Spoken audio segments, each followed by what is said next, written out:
Hi friends, welcome back to Fragrance of My Life. இன்னைக்கு நம்ம வெண்டைக்காய் மோர் குழம்பு எப்படி செய்யறதுன்னு பாப்போம். இதுக்கு தேவையான ingredients 2 கப் தயிர், ஒரு 15 வெண்டைக்காய் இந்த மாதிரி வெட்டிக்கோங்க. கடலைப்பருப்பு 1 டேபிள்ஸ்பூன், தனியா 1 டேபிள்ஸ்பூன், சீரகம் 1 டீஸ்பூன், 4 வரமிளகாய், 2 பச்சை மிளகாய், கருவேப்பிலை கொஞ்சம், துருவன தேங்காய் 2 டீஸ்பூன், பெருங்காயம் 1/2 டீஸ்பூன், மஞ்சள். ஃபஸ்ட்டு கடலைப்பருப்பு, தனியா, இந்த வரமிளகாய், சீரகத்தை கொஞ்சமாக தண்ணி போட்டு ஊற வச்சுடுங்க. ஒரு 10 மினிட்ஸ் இது ஊறட்டும், அப்போ தான் அரைக்கிறதுக்கு வசதியாக இருக்கும். இது ஊறட்டும், அதுக்குள்ளே நம்ம வெண்டைக்காயை ஃப்ரை பண்ணி வச்சுக்கலாம். கடாயில் சும்மா கொஞ்சமாக எண்ணெய் போட்டு வெண்டைக்காயை போட்டு நல்லா வதக்கிக்கோங்க. நல்லா வெண்டைக்காய் சுருளை வதங்கணும். வேணும்னா நீங்கள் வெண்டைக்காயை நீல வாக்கில் கூட வெட்டிக்கலாம். இந்த மாதிரி வெட்டினா நம்ம சாப்பிடும்போது அப்படியே குழம்புல அப்படியே நம்ம உள்ளே போயிடும். அதனால் இல்லைன்னா குழந்தைங்க எடுத்து போட்டுருவாங்க.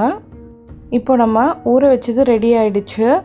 ஸோ மிக்ஸி ஜாரில் பச்சை மிளகா 2, ஒரு துண்டு இஞ்சி, தேங்காய் துருவல், ஊற வச்ச வரமிளகா, சீரகம், தனியா, கடலைப்பருப்பு இது எல்லாத்தையும் போட்டு நல்லா நைஸாக அரைச்சிக்கோங்க. நல்லா நைஸாக அரைச்சிட்டு நம்ம வெண்டைக்காய் வதக்கின கடாயிலேயே கொஞ்சமாக அதுலேயே எண்ணெய் இருக்கும். ஸோ நம்ம எண்ணெய் போட தேவையில்லை. அதில் இந்த அரைச்ச விழுதை சேர்த்துக்கோங்க. இதில் 2 கப்பு தண்ணி ஊற்றி நம்ம பச்சை வாசனை போகிற வரைக்கும் நல்லா கொதிக்க விடணும். தண்ணி போட்டதுக்கப்புறமா நல்லா கெட்டி இல்லாமல் இது நல்லா கலந்து விட்டுக்கோங்க. நீங்கள் இந்த மீன்வாயில் டைமில் தயிர் இருக்கு இல்லையா, 2 கப் தயிர் எடுத்துருக்கோம். அந்த தயிரை கொஞ்சமாக மஞ்சள் போட்டு நல்லா கடைஞ்சி வச்சுக்கோங்க.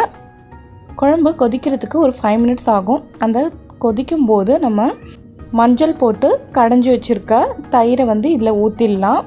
தயிர் ஊற்றுனதுக்கப்புறமா ஃப்ளேமை லோவில் வச்சுடுங்க. லோவில் வச்சுட்டு ஒரு 1 மினிட் விடுங்க. இல்லைன்னா ஹையில் வச்சிங்கன்னா தயிர் திரிஞ்சிடும்.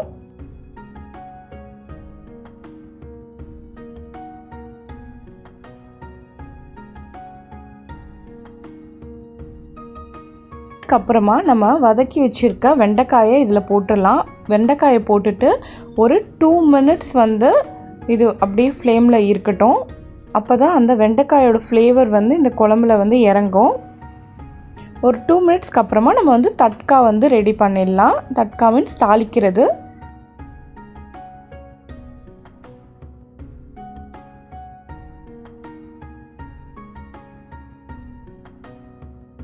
டூ மினிட்ஸ்க்கு அப்புறம் குழம்ப அடுப்பில் இறக்கிடுங்க. இப்போ நம்ம தாளிச்சிக்கலாம். ஒரு சின்ன இதில் எண்ணெயை போட்டுக்கோங்க. எண்ணெய் சூடானதுக்கப்புறமா கடுகு சேர்த்துக்கோங்க. கடுகு பொரியட்டும். கடுகு பொரிஞ்சதுக்கப்புறமா ஒரு 1/2 டீஸ்பூன் ஜீரகம் சேர்த்துக்கோங்க. ஜீரகம் நல்லா அப்படியே கிறிஸ்பியாக அப்படியே மேலே வரும். அந்த டைமில் பெருங்காயம் சேர்த்துக்கோங்க. தூள் பெருங்காயம் இருந்தால் தூளுக்கு பெருங்காயம் போட்டுக்கலாம். இல்லைன்னா கெட்டி பெருங்காயம் இடித்து போட்டுக்கலாம். கருவேப்பிலை போட்டுட்டு தாளிப்பு ரெடி ஆனோடனே நம்ம ரெடி பண்ணி வச்சுருக்க குழம்புல இதை ஊற்றிக்கலாம். அவ்வளோதான், மோர் குழம்பு ரெடி ஆகிடுச்சு. மோர் குழம்பு மூடி வைக்காதீங்க கொஞ்ச நேரம். இது சூடு ஆறுனதுக்கப்புறம் சாப்பிட்டா தான் ரொம்ப நல்லாயிருக்கும். நீங்கள் மதியம் செஞ்சுட்டு அதை நைட்டு சாப்பிடும்போது இன்னும் சுவை கூடியிருக்கும். மோர் குழம்பு ரொம்ப திக்காக இருக்கக்கூடாது, கொஞ்சம் தண்ணியாக இருக்க மாதிரி பார்த்துக்கோங்க.